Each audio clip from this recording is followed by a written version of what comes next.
قانون مدینہ رسول اللہ نے مدینہ پہنچتے ہی مسلمانوں کے اجتماعی قانون مواخات کی بنیاد پر استوار کیا۔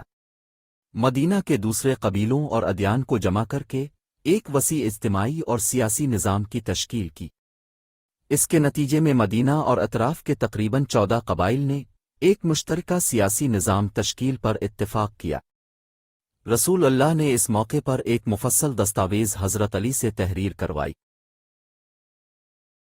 قبلہ ماشیب ان 2 ہجری 624 عیسوی میں سورہ بقرہ کی 142 تا 145 تک کی آیات نازل ہوئیں، جن کے مطابق قبلہ کی سمت مسجد اقصی سے بدل کر مسجد الحرام یعنی خانہ کعبہ کی طرف معین کر دی گئی۔ فاطمہ و علی کی شادی 17 رجب 2 ہجری 624 عیسوی کو اللہ تعالیٰ کے حکم کے مطابق جناب فاطمہ الزہرا سلام اللہ علیہا اور حضرت علی ابن ابی طالب علیہ السلام رشتہ ازدواج میں منسلک ہوئے۔ اس اہم پرمسرت اور پرشک و خوشی کی تقریب کی چند اہم باتیں یہ ہیں۔ ایک مہر، چونکہ جناب فاطمہ سلام اللہ علیہا کی شادی کا حکم اللہ تعالیٰ کی طرف سے ہوا تھا، اس لیے آپ کا مہر بھی اللہ تعالیٰ نے عطا فرمایا۔ یہ مہر 3 حصوں میں تھا۔ الف، اللہ تعالیٰ کی طرف چند چیزیں اللہ نے اپنی خوشی سے جناب فاطمہ سلام اللہ علیہا کو بعنوان مہر عطا فرمائیں، جو یہ ہے: 1 کائنات کا 1/4 حصہ بعنوان ملکیت، 2 جنت اور جنت کی نہریں بعنوان ملکیت۔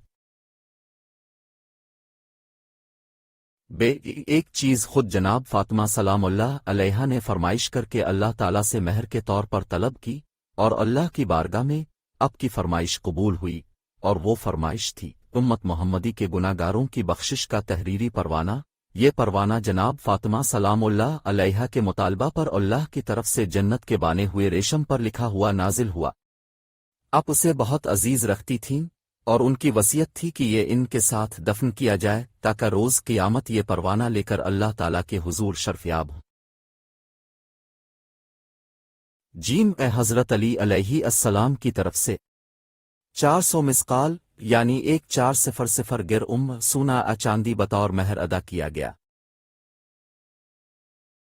2 رخصتی، دلہن سجے ہوئے ناکہ پر سوار تھیں۔ دلہن کے ناکہ کی مہار حضرت سلمان کے ہاتھ میں تھی۔ رسول اکرم بنفسن نفیس، جناب حمزہ، عقیل اور دوسرے بنی ہاشم 2 رویہ تلواریں بلند کیے، شان و شوکت کے اظہار کے ساتھ ہمراہ تھے۔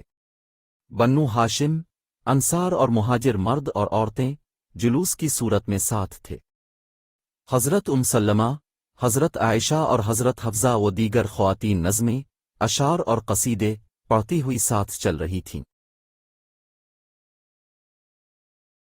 3 سلامی و تحفہ ہدایہ۔ سلامی اور ہدایہ کے طور پر مہاجرین و انصار نے کیا کیا نہ کیا ہوگا۔ حارثہ بن نعمان نے جناب فاطمہ سلام اللہ علیہا کو رہائش کے لیے گھر ہدیہ کیا۔ 4 ولیمہ، 3 دن تک مدینہ اور اطراف مدینہ کے لوگوں کو دعوت عام دی گئی، اور جو لوگ نہیں آ سکے کھانا ان کے گھروں میں پہنچایا گیا۔ 5 صدقات عنایات۔